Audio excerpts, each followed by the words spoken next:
ಗೊತ್ತಿದೆ. ಇವತ್ತೇನು peripheral road ಅನ್ನ ತಾವು ಮಾಡ್ತಿದ್ರ ನಂಬರ್ 2ನ ಇವತ್ತು ನೈಸ್ ಕಂಪ್ನಿ ನೈಸ್ ರಸ್ತೆ ಈಗ ಆಲ್ರೆಡಿ ಇದೆ, ಅವ್ರಿಗೆ ಪರ್ಮಿಷನ್ ಕೊಟ್ಟರೆ ಇನ್ನೂ 2 ರೋಡ್ ಅಕ್ಕಪಕ್ಕ ಮಾಡ್ತಾರೆ.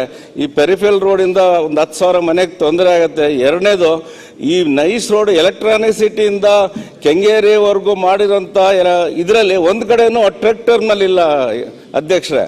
ಈ ಪೆರಿಫೆರಲ್ ರೋಡಲ್ಲಿ ಒಂದು 8 ಕಡೆ ಟ್ರಕ್ ಟರ್ಮಿನಲ್ ಮಾಡಿದ್ದಾರೆ. ಸೊ ಜನಕ್ಕೆ ಏನಾಗಿದೆ ಅಂದರೆ ಬಹಳಷ್ಟು ಜನ BMICP ಪರ್ಮಿಷನ್ ತಗೊಂಡಿದ್ದಾರೆ, BDA ಪರ್ಮಿಷನ್ ತಗೊಂಡಿದ್ದಾರೆ, ಕನ್ವರ್ಷನ್ ಮಾಡಿದ್ದಾರೆ, ಲೇಔಟ್ ಮಾಡಿದ್ದಾರೆ, ಮನೆಗಳು ಕಟ್ಟಿದ್ದಾರೆ.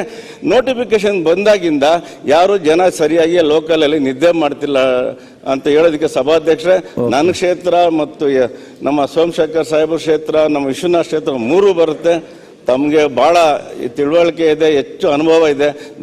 ದಯವಿಟ್ಟು ಪೆರಿಫೆರಲ್ ರೋಡ್ಗೆ ಏನಾದ್ರು ಬೇರೆ ದಾರಿ ಹುಡುಕಿ, ನೈಸ್ ಕಂಪ್ನಿಯವರೇ ಅಕ್ಕಪಕ್ಕ ಜಾಗ ಅಕ್ವಿಜಿಷನ್ ಮಾಡಿದ್ದಾರೆ, ಅವ್ರಿಗೆ ಕೊಟ್ಟರೆ ಒಳ್ಳೇದು ಅಂತ ನಾನು ಸಲಹೆಯನ್ನು ಕೊಡ್ತಾ ಇದ್ದೀನಿ.